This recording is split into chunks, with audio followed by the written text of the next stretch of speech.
You'll never amount to anything, just give up.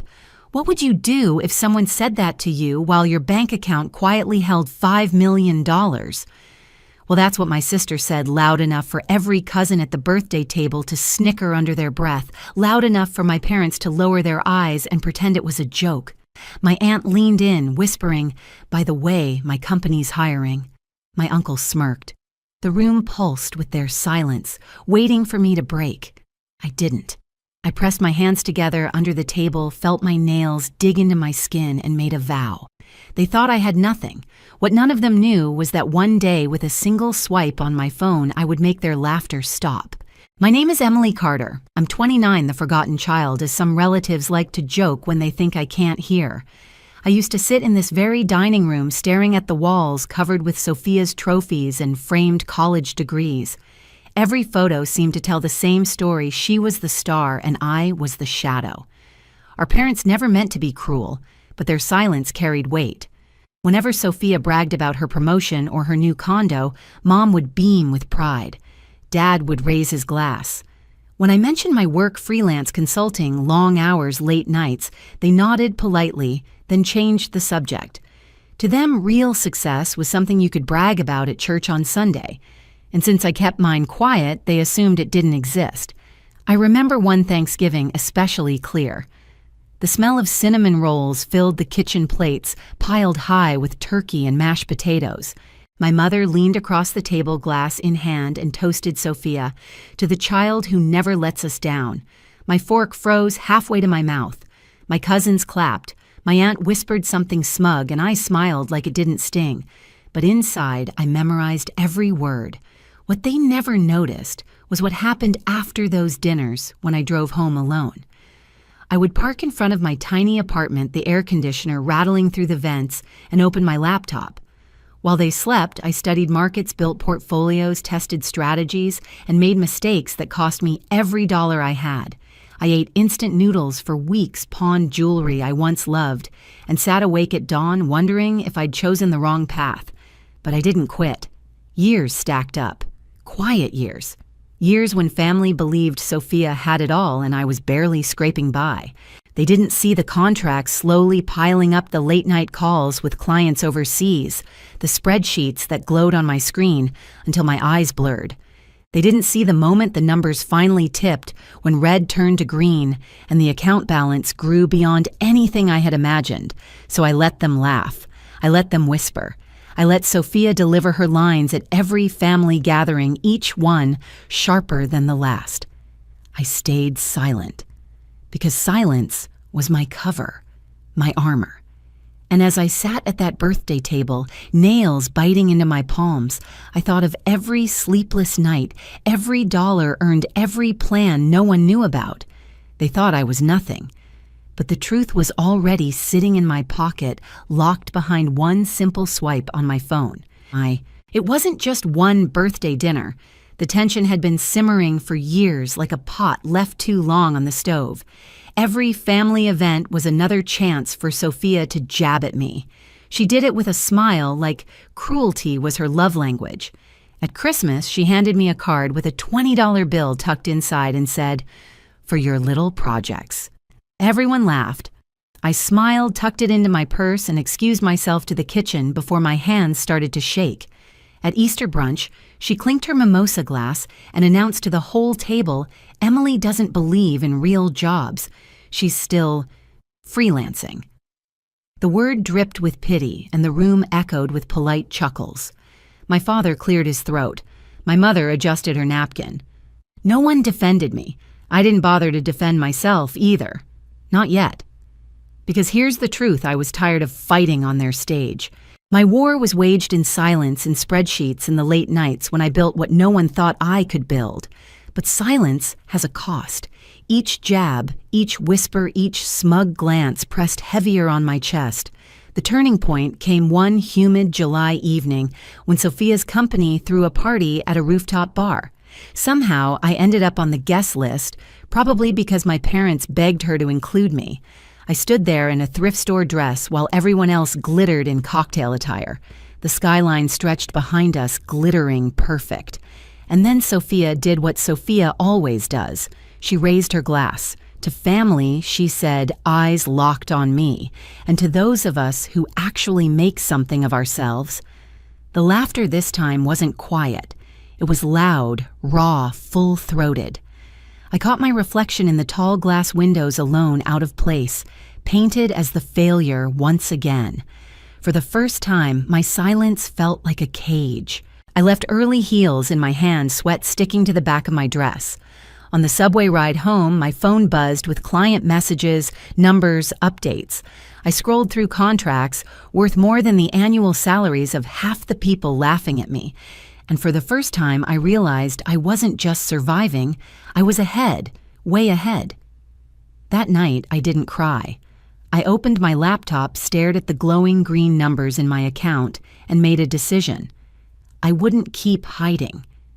They thought my silence meant defeat, but silence can also be strategy.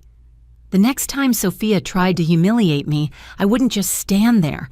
I would let the truth speak for me with one undeniable, unarguable swipe. The fallout from that rooftop party clung to me like cigarette smoke. My mother called the next morning, her voice syrupy, sweet, but edged with disappointment. "Emily, you should try to be more like your sister. People admire her, you know. My father didn't even call. He just sent me a link to a job posting at his friend's accounting firm. A subtle nudge. Another reminder that in their eyes I hadn't arrived anywhere worth celebrating. I said nothing. I let them believe I was still floundering, still barely getting by. The truth burned inside me, almost unbearable. But I knew something they didn't when pride blinds people. You don't argue, you wait. That night, I drove back to my apartment, unlocked the door, and sank into my chair. My computer hummed as the screen lit up with rows of numbers, graphs, and charts. Contracts signed, deposits cleared. My account balance blinked at me, 5073411882. I stared at the number until my chest loosened. That was no accident. That was years of sweat, sacrifice, and silence. But here's the thing about silence, it can crush you or it can sharpen you. I chose the second. I started digging through old folders, contracts, even family records.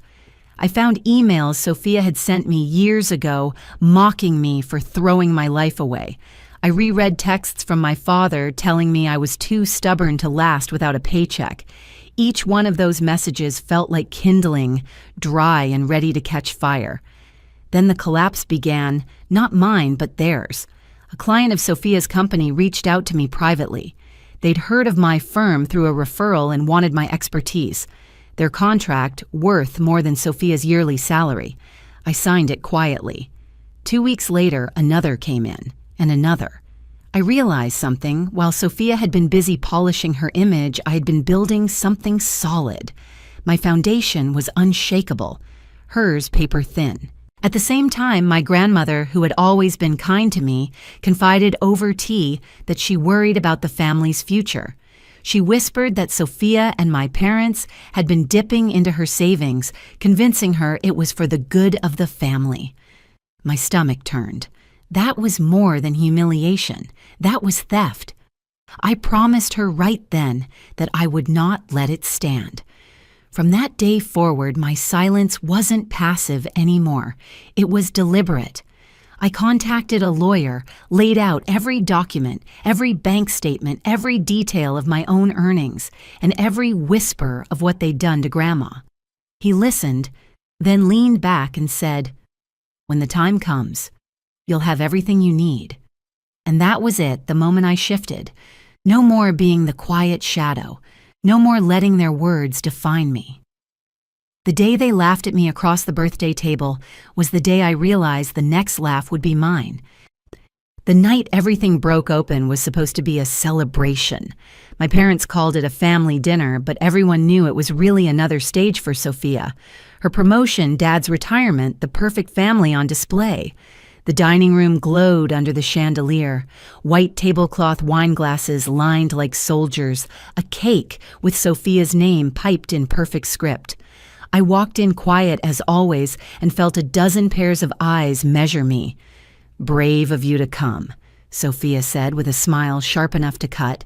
Her lipstick caught the light like polished armor. Dad clapped my back. Maybe tonight you'll hear how real success sounds." I sat down without answering. The air smelled of roast beef and expensive perfume. My aunt leaned over. "By the way, my company's still hiring," she whispered as if humiliation could pass for kindness. The meal rolled on clinking forks, bursts of laughter my name barely mentioned. I kept my hands folded in my lap, listening, watching, waiting. Then Sophia rose. She tapped her glass, soaking in the silence. "Tonight we celebrate hard work," she announced. "People who deliver, not people who dabble, not people who have projects." Her eyes flicked toward me just long enough for everyone to catch it. The laughter this time wasn't polite. It was loud, confident, cruel. My father raised his glass in agreement. For years, I'd let moments like this pass. I'd swallowed the burn and gone home in silence. But tonight was different. Tonight, I was done playing their shadow. I pushed my chair back and stood. The scrape of wood against the floor cut through their laughter. "You want proof?" My voice came out, calm, steady. "You've been curious about what I do, haven't you?" Sophia smirked. "Oh God, here we go." I reached into my purse and pulled out my phone. One rectangle of glass, one doorway. I swiped open my banking app and turned the screen toward the table. The number glowed under the chandelier. $5.73, 401-982. The room froze. Forks hung mid-air. Jokes curdled on lips. My cousin's grin collapsed into silence. My father leaned forward. "What is this, my checking account?" I said simply. Sophia barked out a laugh. "Please, fake screenshots. Touch it," I offered, sliding the phone closer. "Go ahead." No one moved. My uncle muttered, $5 million. In checking. "Not all of it," I said. "Some's elsewhere." The silence that followed was louder than their laughter had ever been. My mother's hand trembled as she set down her glass. The cake's lettering sagged under the heat of the candles. "They thought I was nothing," I said softly. "This is what silence built." Sophia's face tightened. "So what you've been hiding from family I've been working," I corrected, from doubt. Dad's jaw clenched. "If this is real, you should help. Your sister's buying a house. We could—" "No," I said. One word sharp as a blade. My mother flinched. "Emily family shares. That's what family does. Family doesn't raid grandma's savings," I snapped. The words cut through the air like glass breaking. The chandelier hummed. My father's face drained of color. "Watch your mouth." She told me herself. I pressed on. "Transfers, dates, amounts. She was pressured. You called it for the good of the family." "That's not family, that's theft." Gasps rippled around the table. My aunt stared at her plate. My uncle set his fork down with a clatter. Before anyone could recover, the front door opened. My lawyer stepped inside, a leather folder under his arm. His calm voice sliced through the tension. "Good evening. I'm here for Mr. Carter and Ms. Sophia Carter." Dad rose from his chair. "This is a private dinner." The lawyer smiled politely. "And I won't stay long." He laid 2 envelopes on the table, names printed in bold black letters. "Formal notices regarding an elder financial abuse investigation. You'll both be contacted for statements." The room went still. No one laughed. No one whispered. Even the candles seemed to hesitate. "You brought a lawyer to dinner," my mother breathed, horrified. "I brought protection," I said, "for Grandma." Sophia grabbed her envelope but didn't open it. "She's old. She forgets. She misremembers." "She doesn't," I said. "She's careful. She's tired of being silenced. And now she's not alone." My father ripped his envelope open, scanning fast. His voice shook. "This won't hold." "It will," my lawyer replied. "Evidence tends to hold." Sophia's bravado faltered. For once her smirk slipped. Her eyes darted between my parents. That alone was confirmation. I looked around the table at the faces that had waited years to see me break. Now they were the ones unraveling. "You said I'd never amount to anything," I told Sophia. "But you were wrong. The difference is I built something. You took. That's why this ends here." No one spoke. The only sound was the soft drip of wax on porcelain. I gathered my phone, slipped it back into my purse, and straightened. My knees were steady. My vow made years ago under this very roof was finally fulfilled. I didn't come to humiliate anyone, I said quieter now. I came to stop something. And to tell the truth. The lawyer nodded, closed his folder, and stepped back toward the door. His job here was done. The rest was inevitable. I moved past the table, past their silence, past the weight of years pressing down. At the door I turned once more. You thought I had nothing, I said. But with one swipe, I proved you wrong. Then I left them sitting in the glow of their own disbelief, the taste of their laughter gone bitter in their mouths. The fallout came faster than I expected. Within weeks, the investigation into Grandma's accounts forced Sophia and my parents to return every dollar they had taken. My father, once so proud of his spotless reputation, now spent his days in meetings with lawyers instead of golf buddies. My mother avoided the neighborhood church, afraid of whispers that followed her into the pews. And Sophia, the one who never missed a chance to boast, went quiet. Her promotion was overshadowed by scandal, her perfect image cracked for everyone to see. But the point wasn't just their downfall, it was Grandma's peace. For the first time in years, she looked lighter, her shoulders free of a burden she should never have carried. We planted tulips together in her garden that spring. She pressed dirt into the ground with her thin hands, and I watched her smile bloom wider than the flowers ever could. As for me, something shifted. I realized that the years I'd spent silent hadn't been wasted. They'd been sharpening me.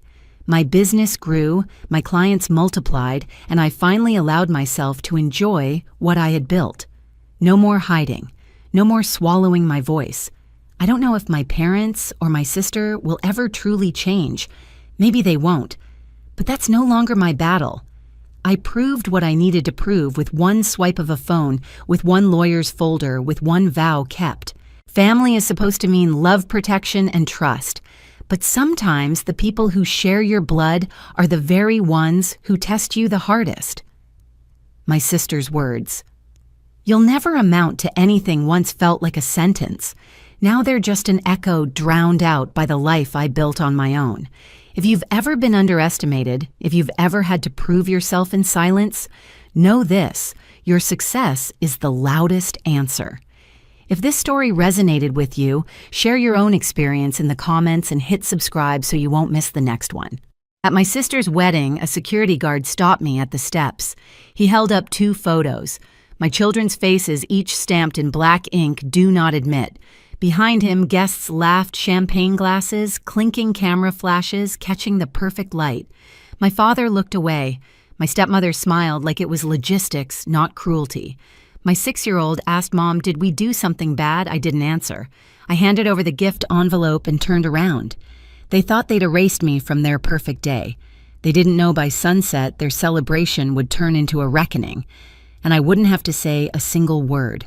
I teach yoga for a living, morning classes at the studio, private sessions in the afternoons, and online ones after my kids go to bed. It's quiet work, calm work, the kind of life where you can hear your own thoughts. I used to think that was peace. Now I know it was just silence I hadn't questioned yet. My name is Rachel. I'm 34, married to Ethan, and we live in a small townhouse where towels never stay on their hooks, and the shoe basket never has the pair you need. We have 2 kids, Noah 6, who carries a dinosaur flashlight everywhere, and Ella 3, who calls strawberries red moons. Our home isn't perfect, but it's ours. The kind of messy warmth that smells like coffee crayons and laundry detergent. Then there's my family, the one that never felt like mine. My father David remarried when I was 12. He used to tell me family is everything, which usually meant don't make things difficult. My stepmother Kira runs our family like a luxury brand. White tablecloth dinners, perfect lighting, and a tone of voice that sounds kind until you listen to the words. And my half-sister Lila, 26, an influencer who calls herself a lifestyle muse. Everything she touches is beige, curated, and filtered. Growing up, Kira called me the strong one. It sounded like praise. It wasn't.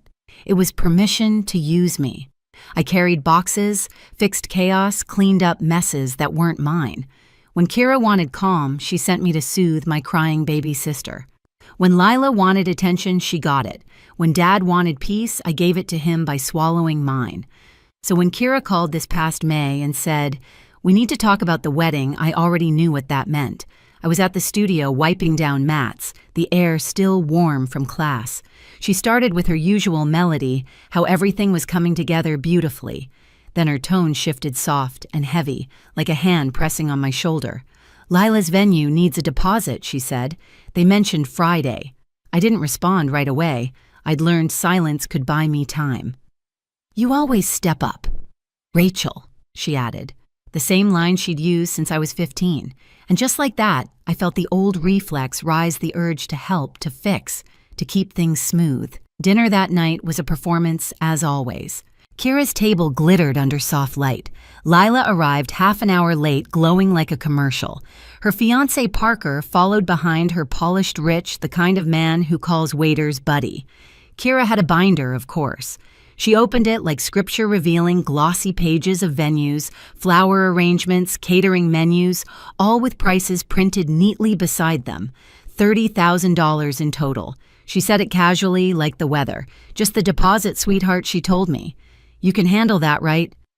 My husband Ethan looked at me across the table. He didn't say no, but his eyes did. My father raised his glass and said, "Family comes through for family." Lila smiled and added, "It's for love, Rachel." That word love always seemed to mean open your wallet. On the drive home, Ethan was quiet. "You don't have to keep fixing them," he said finally. "I know," I whispered, but I didn't stop. The next morning, I transferred the deposit, half our savings. I told myself it was temporary, that it would come back, that doing right would keep the peace. I didn't know then that peace in our family only existed when I was paying for it. The weeks after that dinner blurred into a slow, familiar pattern: texts from Kira, calls from Lila, and my own guilt disguised as responsibility. Every message had the same rhythm: "We just need one more thing. You're the only one we can count on.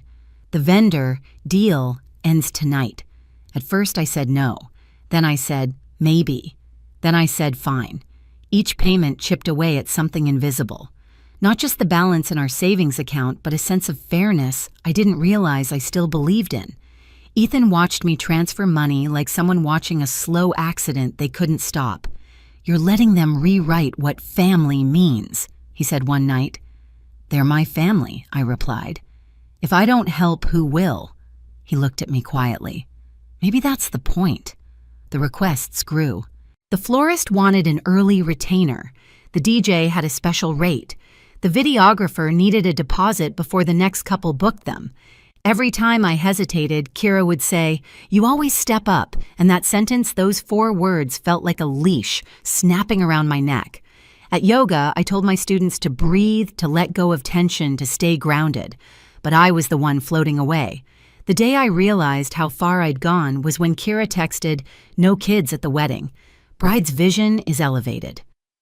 I stared at the screen for a full minute. My phone buzzed again, another message. "We'll figure something out for you." "We'll figure something out" was code for "you'll bend again." That night over dinner, Noah asked if he could wear his dinosaur tie to Aunt Lila's wedding. He said it with pride, like he'd been invited to something big. Of course I told him, forcing a smile. Ethan watched me. He didn't say a word. Days passed. More invoices arrived. More reminders. I started keeping a list on my phone: venue deposit $12 or $800, catering $8, $750, florist $2, $200, string duo $1, $600, DJ $1, $500, content team $2, $500, 30 grand. Neat, complete. Quiet theft dressed as gratitude. Then came the rehearsal dinner. Kira texted that morning, adults only, less chaos. Ethan offered to stay home with the kids, but I told him I'd be fine. I wasn't. The moment I walked in, the air changed. Everyone was smiling too much. Lila was glowing in white. My father was playing the proud parent. Kira was in full hostess mode, hugging guests she barely liked. I stood in the corner holding a glass of water like it was armor.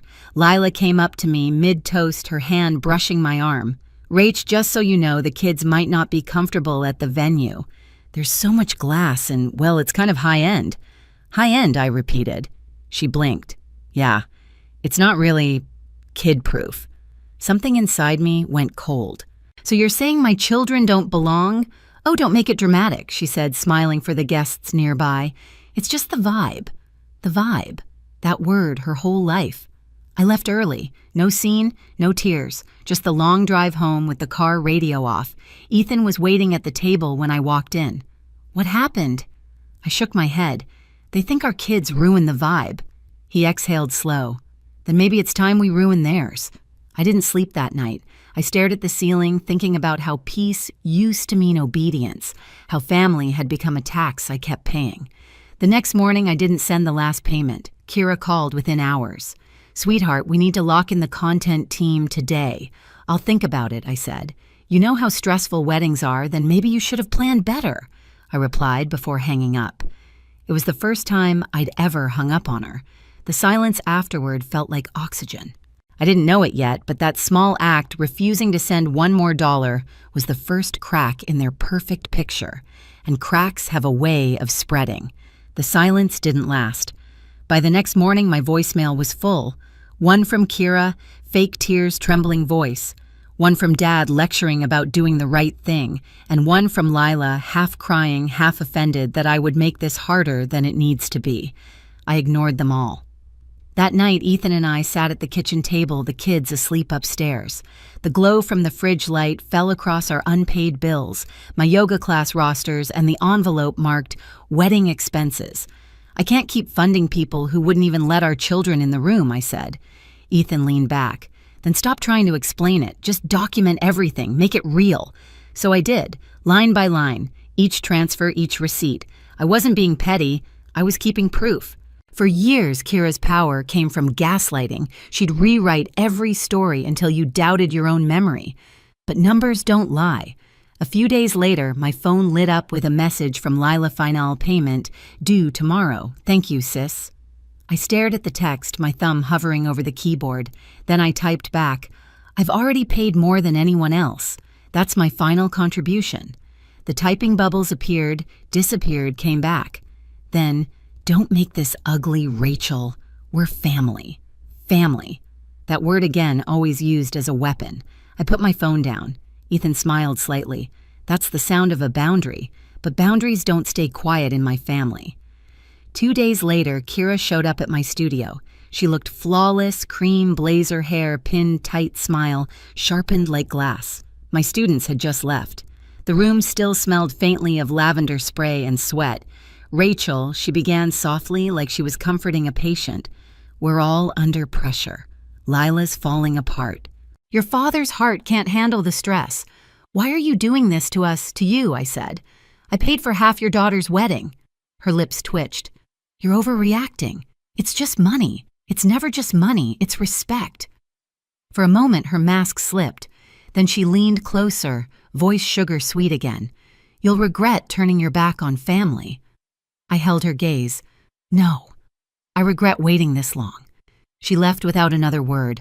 The door clicked shut, and I stood there shaking not from fear, but from release. That evening, I drafted an email to Kira, David, Lila, and Parker. Subject wedding contributions. Breakdown and balance. I listed every expense, every date, every transfer. Then at the bottom, I wrote, as of today, total paid $29,350. You have denied entry to my children at the event I financed. I expect repayment in full. 12 months first installment due next month. This isn't about revenge. This is about closure. I read it twice before hitting send. Ethan put his hand on my shoulder. You okay? I nodded. For the first time, yes. The next morning, my father texted, let's talk privately, sweetheart. Lila posted a story, her wedding countdown, smiling under fairy lights. They still thought I'd stay quiet. They didn't realize that silence when chosen can be the loudest sound in the room. The wedding day arrived like a storm pretending to be sunshine. The morning light streamed through our kitchen window, cutting across the cereal bowls and half-packed bags. Noah wore his little dinosaur tie, proud and wrinkled. Ella twirled in her blue dress, her hair full of uneven curls because she'd insisted on doing it herself. I watched them and thought maybe they'll remember the drive, not the people waiting for us there. Ethan adjusted his collar. "You don't have to go," he said quietly. "I do," I told him. "Just not for them." The venue was 30 minutes away, a restored barn turned into a luxury wedding site, all white walls and fairy lights and curated fields of grass. We drove in silence. The sky was perfect, the kind that photographers call cinematic. I remember thinking how cruel it was that beauty could hide so much ugliness. When we reached the top of the gravel path, the security guard stepped forward. His suit was too formal, his smile too polite. "Afternoon," he said. "Can I have your name, Rachel?" I hesitated. "And these are my children, Noah and Ella." He looked down at his clipboard, then pulled out a clear plastic sleeve. Inside were 2 color photos, Noah's school portrait, Ella with her pigtails. Across each face, bold letters read, "Do not admit." I felt the world tilt. "Where did you get those?" My voice sounded foreign, too calm. He glanced toward the entrance. "Bride's request. No minors inside. Liability policy." "There's no policy." I said, "That's my son and daughter." He shifted uneasily. "Ma'am, I don't make the rules." Behind him, I saw Kira step out of the doorway, every inch composed. "Rachel," she said, like we were discussing the weather. "It's not personal, it's just for the aesthetic. Candles, glassware, you understand." My father was a shadow behind her, looking anywhere but at me. And from just inside the barn, I caught a glimpse of Lila in white, perfect trembling, peeking like she was scared to smudge her own illusion. Noah tugged my hand. "Mom, did we do something bad?" I couldn't answer, because anything I said would have cracked my voice wide open. Maya's no, Ethan's hand brushed mine. I felt his pulse steady and angry. I handed Kira the envelope we'd prepared. "Congratulations," I said. My tone was even quiet surgical. Then I turned. The gravel crunched under our shoes. The wind shifted. Behind us, laughter resumed, nervous, brittle. In the car, Noah asked if we were still going to the party. Ella hummed a song she made up about frogs. I just drove. The farther we got from that barn, the easier it was to breathe. 10 minutes later, my phone rang. Unknown number. I almost ignored it, but instinct made me swipe. "Rachel," a deep voice said. "This is Adam, Parker's father." I pulled over, glanced at Ethan. "Yes, I just saw the list," Adam said. "The one with your children's photos." My throat tightened. "I didn't send it." "I know. And I'm calling to tell you the wedding is off. My family won't be part of this circus." Silence. Then he added, his tone colder. "They're on their way to your house to beg. Don't open the door." He hung up before I could speak. 2 hours later, the knocking started. Sharp, desperate. "Rachel." It was Lila's voice, high-pitched, breaking. "Please, let's talk." Behind her, I could hear Kira's controlled tone, the kind she used when she wanted the world to think she was still in charge. "Be reasonable, Rachel. This can be fixed." My father's voice came last small, tired. "Sweetheart, open up." Ethan met my eyes across the room. I didn't move. The knocks grew louder, then quieter, then stopped.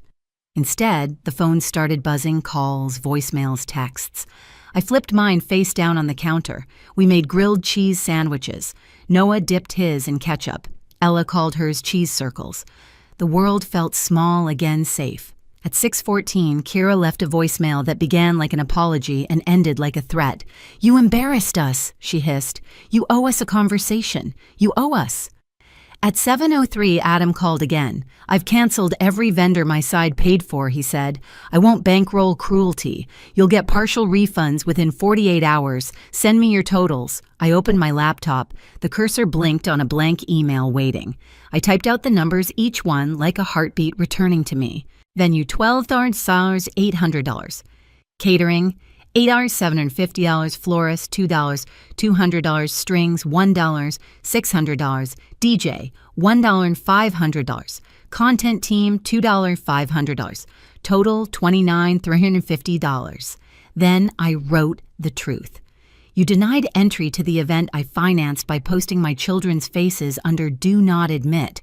I expect repayment in full, 12 months. First payment due next month. This isn't about revenge. This is about closure."